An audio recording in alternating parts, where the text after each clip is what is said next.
Goeiedag julle en baie welkom by vandag se digitale boodskap.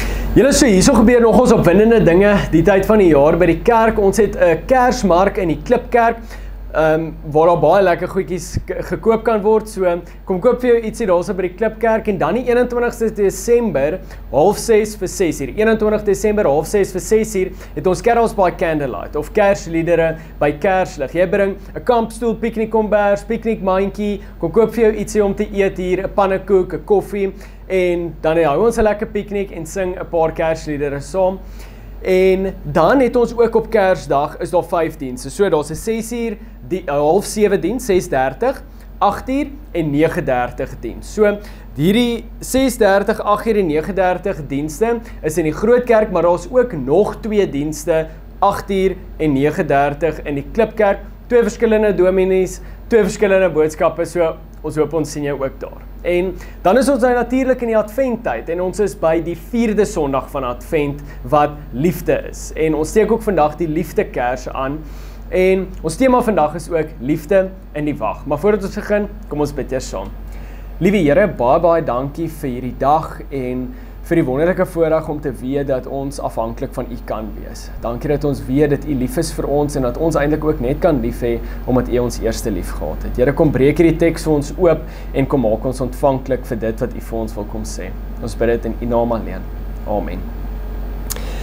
Soos ek gesê het, ons praat oor iets waarmee ons almal eintlik sukkel. En dit is om te wag terwyl ons eintlik al reeds die antwoord het. Nou, die laaste ruk eintlik omtrent van die week van gebed af. So ons het 'n week van gebed waar ons gewoonlik iemand nooi met ons meer te kom praat oor gebed. Hoe dink ons oor gebed? Wat beteken gebed vir ons? Hoe dink ons oor God wanneer dit kom by gebed? En hoe dink ons daaroor? En ek dink dit het my nogals baie gevorm want gebed gaan eintlik maar primêr daaroor om teenwoordig te wees sodat ons bewus kan wees van God se teenwoordigheid. God wat reeds by ons is. Met ander woorde, dit gaan nie altyd so seer oor dit wat ons sê nie, maar oor hoe teenwoordig ons is terwyl God praat. En bewus wees van hoe teenwoordig hy eintlik is in elke liewe aspek van ons lewe. So, die laaste ruk het ons die hoopkers, die vredekers, die vreugdekers en vandag nou natuurlik die liefdeskers aangesteek. En Henry het gepraat oor God se ontferming, en ek het toe gepraat oor ons wat gevind is, Peri het gepraat oor vreugde in ons lyding, en vandag bou ons daarop voort. En ons vra eintlik vir ons self die vraag, sien ons God se liefde raak terwyl ons wag? En Adventtyd is ook eintlik maar 'n wagtydperk, wag vir Kersfees. Soms is dit 'n maklike en 'n mooi wag, en soms is dit bietjie van 'n moeilike wag. En in die tekste wat ons vandag gaan saam lees ons van die belofte wat God al in Jesaja gemaak het en hoe dit dan tot vervulling kom in Matteus. En dit waardeur die mense is wat gewag het vir hierdie belofte. Maar kom ons lees hierdie tekste saam. Ek gaan eers vir ons Jesaja 7 vers 10 tot 16 lees. Nie lank hierna nie het die Here my met 'n boodskap na koning Agas gestuur. Vra vir 'n teken van die Here jou God, enigiets wat jy wil, en maak dit so moeilik as wat jy kan. Maar die koning het geweier. Nee, het hy geantwoord. Ek sal nie die Here beproef nie. Toe het Jesaja gesê, luister baie mooi, julle koninklike familie van Dawid, julle is nie tevrede om my geduld te beproef nie. Nou beproef julle God se geduld ook. Nou goed dan, die Here sal dan self 'n teken kies. Die jong vrou sal verwagtend raak. Sy sal geboorte skenk aan 'n seun en hom Immanuel noem. Teen die tyd dat die seun oud genoeg is om dikmelk en heuning te eet, sal hy genoeg weet om te kies wat reg is en te verwerp wat verkeerd is. Maar voordat hy kan kies tussen reg en verkeerd, sal die 2 konings vir wie hy so bang is, albei dood wees. So, net om hierdie gedeelte te verstaan, Juda is 'n klein land en daar is 2 konings wat kwaad is vir Juda. Resen, die koning van Syrië, en Pekah, die koning van die noordelike ryk van Israel. En hulle plan is om Juda aan te val, vir koning Agaz uit te werk en 'n nuwe koning aan te stel. Maar God stuur toe 'n profeet na Agaz toe, vir Jesaja, om vir hom te sê dat God hulle sal beskerm. Maar koning Agaz sukkel eintlik so bietjie om God op daardie stadium te vertrou. En hy besluit toe eerder om vir Assirië vir hulp te vra, wat op daardie stadium groot en sterk was.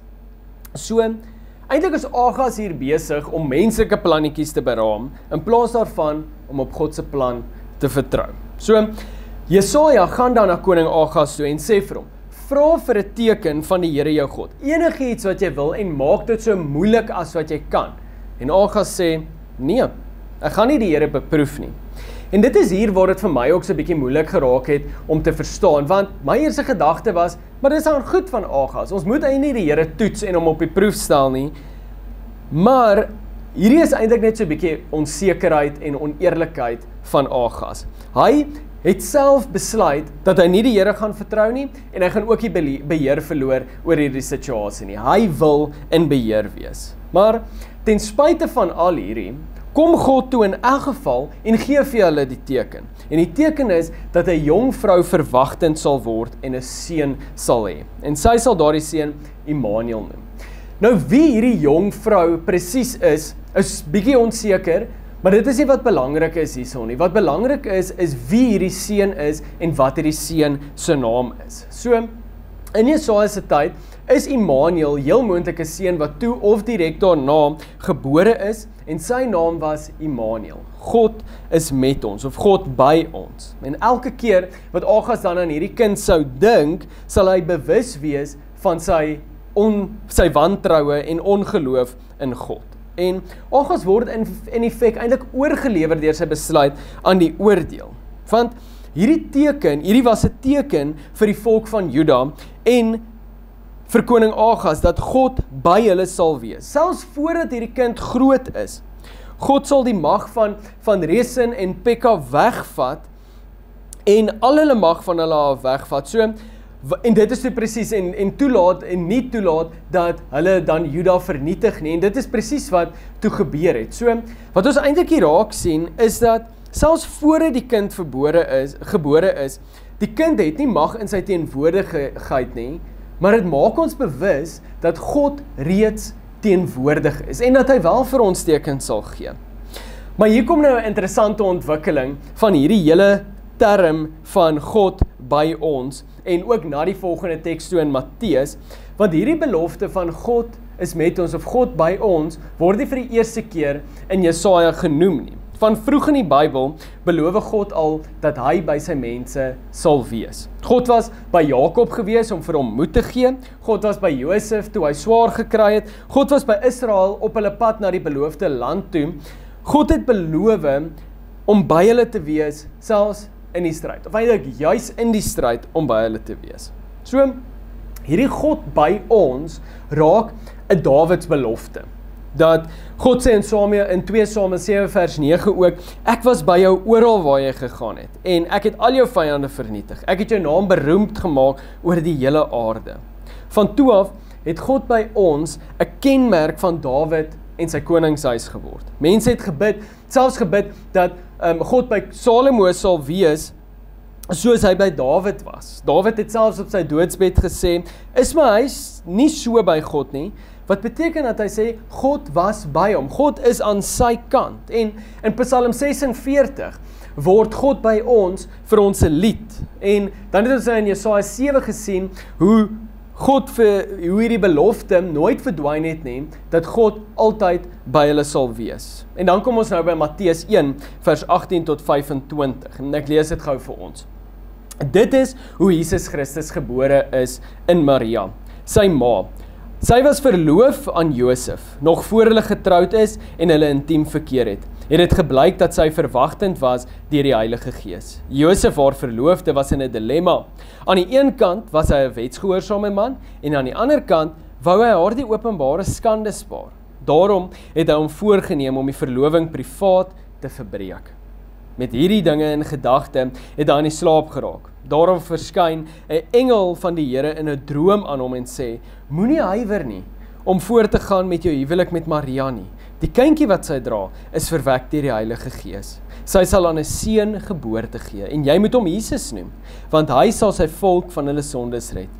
Dit alles het gebeur om die Here se boodskap deur die profeet te laat uitkom. Die maagd sal swanger word. Sy sal aan 'n seun geboorte gee en die mense sal hom Immanuel noem. Hierdie naam beteken God is by ons. Toe Josef wakker word, het hy gemaak soos die engel van die Here hom beveel het.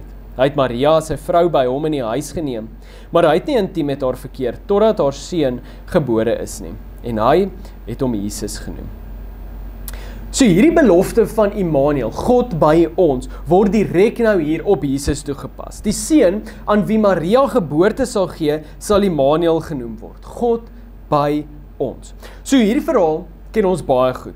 Josef en Maria is verloof, hulle sê wel verloof, maar op hierdie stadium was hulle eintlik al reeds wettig getroud. Hulle het net nog nie saam ingetrek om die huwelik te voltooi nie. En daarom weet ons eintlik dat hulle ook nie al intiem verkeer het nie. Maar die feit dat Maria swanger word, hou eintlik nogals probleme in vir beide Maria en Josef. Dit kon hulle albei se reputasie gekos het, dit kon selfs Maria se lewe gekos het. Sy kon tereggestel geword het oor die feit dat sy swanger geword het voordat hulle finaal getroud is. Buiteegtelike kinders was uitgewees. So Josef sukkel hiersom. Hy weet hy is nie die biologiese pa nie en hy verstaan ook nie op daardie stadium wat God besig is om te doen nie. Hy wil ook nie Maria verneder of haar blootstel aan die skande nie en hy dink toe wel, die beste ding wat hy kan doen is om stil weg te stap. So hier staan Josef tussen vrees en gehoorsaamheid, tussen wat hy sien en tussen wat God besig is om te doen. Maar net voordat Josef deurvoer, praat God en sê vir Josef, moenie bang wees om Maria as jou vrou te neem nie. Die kind wat sy verwag is deur die Heilige Gees verwek.